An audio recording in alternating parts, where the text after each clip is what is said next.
लेकिन यहाँ कहा ये प्रयत्न पूर्वक सुनना चाहिए, समय निकालना पड़ता है।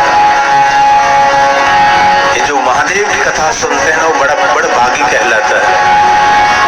देवताओं ने भी कहा जो शिव महापुराण कथा का श्रवण करते हैं हमारे लिए भी प्रणमीय माना जाता है। इसलिए आप टेलीविजन के माध्यम से कितनी सुंदर बात आशीर्वाद दिया है। अभी जो कथा सुन रहे हैं वो 4 पुरुषार्थों के अधिकार है, चतुर्वर्ग साधनम, आप उनको मिलेंगे, धर्म अर्थ काम और मोक्ष। शिव महापुराण बोलते हैं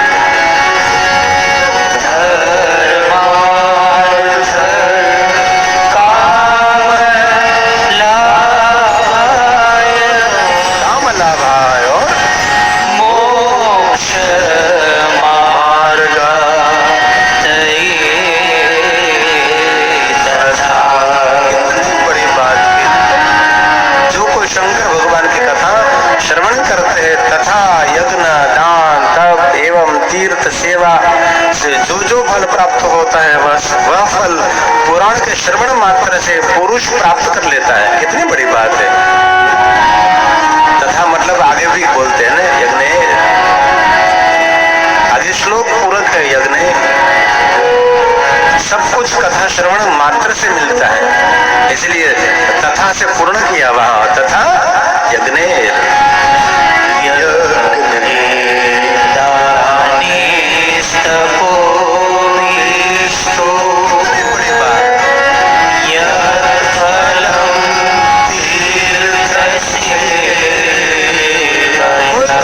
सेवन करे, कोई ताप करे, कोई दान करे, कोई सेवा करे, कोई यज्ञ करे, जो फल मिलता है वो फल शिव महापुराण कथा का श्रवण करने मात्र से मिलता है।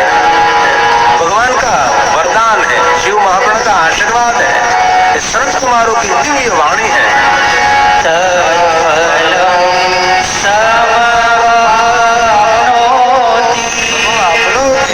कितनी बड़ी बात।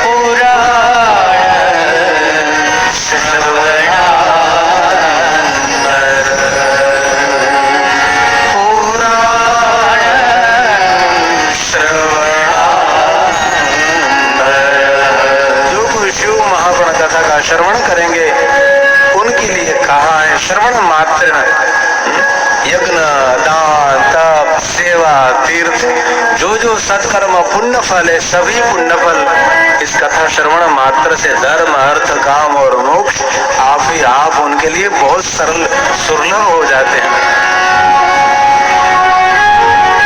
ये महिमा है भगवान के चरित्रों की, ये महिमा है भगवान की कथा की।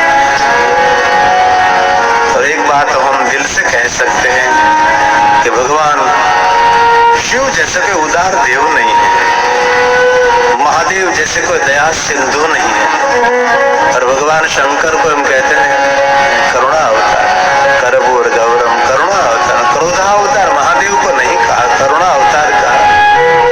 एक करुणा कर रही महादेव, सब पर करुणा करते हैं। कोई कहते हैं कि शिव जी बहुत कठोर है, नहीं, गलत बात है। कठोर जरूर दुष्टों के प्रति, दंड देने में कभी पीछे हट नहीं करते और दया करने में आगे रहते। ये शंकर दया सिंधु करुणा अवतार है। क्रोध करते लेकिन भक्तों की रक्षा के लिए जरूर, और नाम भी शंकर जी का है, क्रोधाय नमः, और बाद में क्या था, अक्रोधाय नमः। ये महादेव के बारे में कहा। शिव जैसा कोई देव नहीं है। जिनको महादेव की भक्ति मिली, समझो वही दुनिया में माला माल हो सकता है। ये महादेव जी का नाम है, अकारण करुणा करने वाला देव।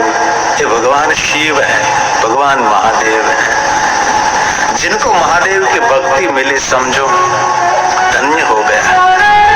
अब संत कुमारों का वचन है, बहुत सुंदर बात शिव पुराण ग्रंथ में है। धर्म मार्ग को दिखाने वाले यदि ये पुराण न होते तो इस लोक में व्रत तथा परलोक कौन समझा सकते हैं। कथा किस प्रकार कहती है। ये धर्म पुराण की रचना नहीं होती तो क्या होता, हम कहाँ होते। संत कुमारों का कहना है धर्म मार्ग पर चलने के लिए, सुंदर मार्गदर्शन करने के लिए जो पुराण मेरे पास नहीं रहता तो पशु से बेहतर हमारा जीवन होता। विवेक किसको कहते हैं, शिष्टाचार किनको कहते हैं,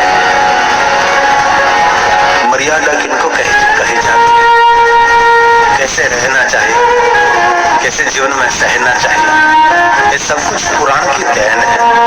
आज जो मानव जात की जो जीवन शैली है पुराण आधारित है, और पुराण आधारित कोई भी अपनी जीवन शैली निर्माण करेगा वो कभी दुखी नहीं होगा। एक एक बात का जिक्र किया शिव महापड़ ग्रंथ में। आज सनत कुमार कह रहे हैं लोक और परलोक का विचार पुराणों से हुआ है। कितनी बड़ी बात है। और धर्म मार्ग को दिखाने वाले यदि ये पुराण नहीं होता तो इस लोक में कैसे व्रत होता, कैसी साधना, कैसा अनुष्ठान, कौन भगवान कौन ईश्वर, कुछ भी नहीं होता ना। आज इतना बड़ा मार्गदर्शन है पुराण से मिलता है।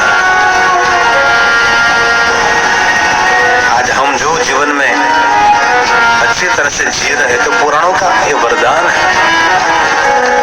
ऋषि मुनियों ने कितना सुंदर सुंदर वर्णन किया है। ये पुराण जीवन शैली है, ये कोई काल्पनिक नहीं है। हमारा जीवन समझो, अरे जन्म भी समझो, लोक और परलोक सब कुछ पुराण है हमारे लिए। संत कुमारों ने कहा कि पुराण नहीं होता तो क्या होता, कुछ भी नहीं होता। इसलिए जो पुराण की कथा सुनते हैं उनका जीवन कभी अधूरा नहीं रहता। ये पुराण है। यहाँ संत कुमारों ने कहा न भवेयु,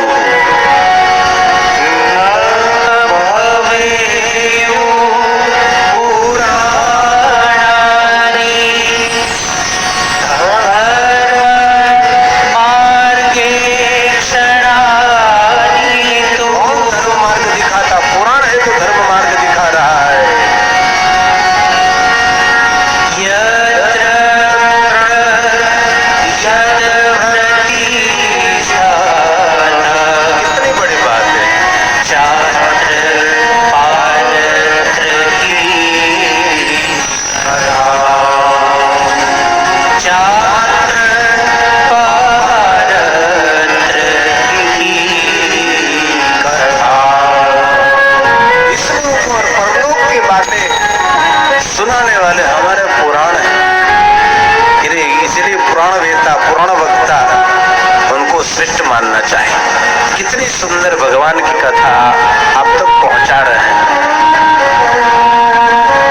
प्रयाग तीर्थ में सुत महाराज ने 1000 साल तक कथा कही थी लगातार, तो भी कोई तृप्त नहीं हुए। कभी भी और सुनाओ और सुनाओ और कुछ सुनाओ, सुनते रहे महात्मा। इनको कथा प्रेमी कहा जाता है। यहाँ कहा जो 26 पुराणों में एक भी पुराण सुनता है अथवा भक्ति सहित पढ़ता है वह निसंदेह मुक्ति को हो जाता है। यहाँ संकुचितता नहीं है, यहाँ ऐसी जड़ता नहीं कही कि उसको ही पढ़े। यहाँ जिक्र किया 26 पुराण, कुल 26 पुराण है। 18 पुराण को तो मेरे पास है, लेकिन बहुत सारा ग्रंथ मिलता भी नहीं है। पूरक ग्रंथ कहते हैं 26 पुराण, 26 पुराण। इनमें से कोई भी पुराण को सुने या पढ़े ये मुक्ति का अधिकार है, उनको श्रेष्ठ कहे जाते हैं। सनातनी परंपरा में ऐसा नहीं कहा कि हमारा ये धर्म ग्रंथ पढ़ो और कोई धर्म ग्रंथ को हाथ नहीं लगाना। ये बात बहुत गलत है।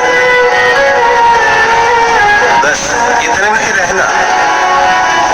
छोटी सी तालाबड़ी में स्नान करते रहो, तालाब में बाहर नहीं निकलना, वह मगरमच्छ बैठा है। ऐसा नहीं कहा, यहाँ कहा है कोई भी पुराण में से 18 पुराण नहीं, 24 पुराण नहीं, 26 पुराण में से कोई भी पुराण आप पढ़ो। और इतनी कथा है, लौकिक अलौकिक परलौकिक दिव्य दिव्य कथा है। तो यहाँ वरदान दे दिया, संदेह न संदेह निसंदेह वो जीवात्मा मुक्त हो जाता है। इसलिए मुक्ति की कोई चिंता है नहीं। अब मोक्ष और मुक्ति की तो बात ही छोड़ो, अब बात करो शिव की। महादेव के बारे में बोलो कुछ, शंकर जी के बारे में बोलते रहो। मोक्ष मिलेगा नहीं मिलेगा,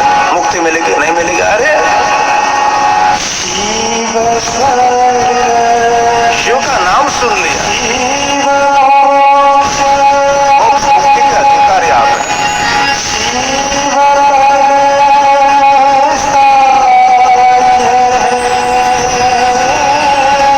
जो कुछ है सब कुछ शिव है।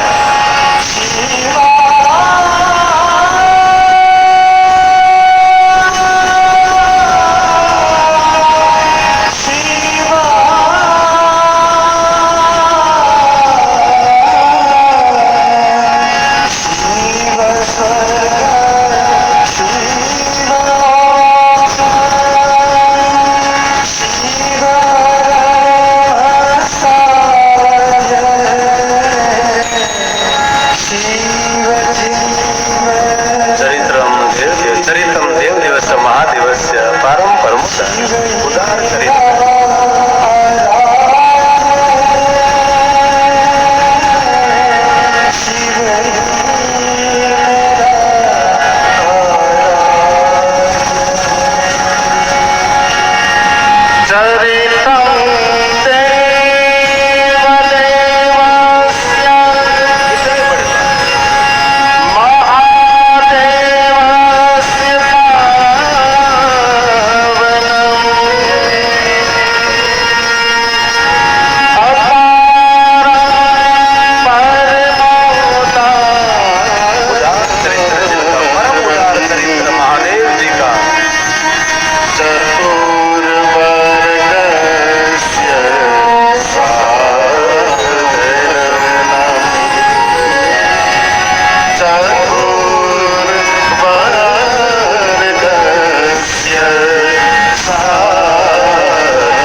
सुनते हैं ना, उनके लिए आप निसंदेह हो जाइए, छोड़ दीजिए उन पर।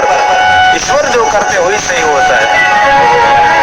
एक बार आपका जहाज ईश्वर को सौंप दीजिए ना, तब उनके हाथ में सुकान रहते हैं। लेकिन जब तक हमारे हाथ में रखते हैं तब दुखी बहुत होते हैं।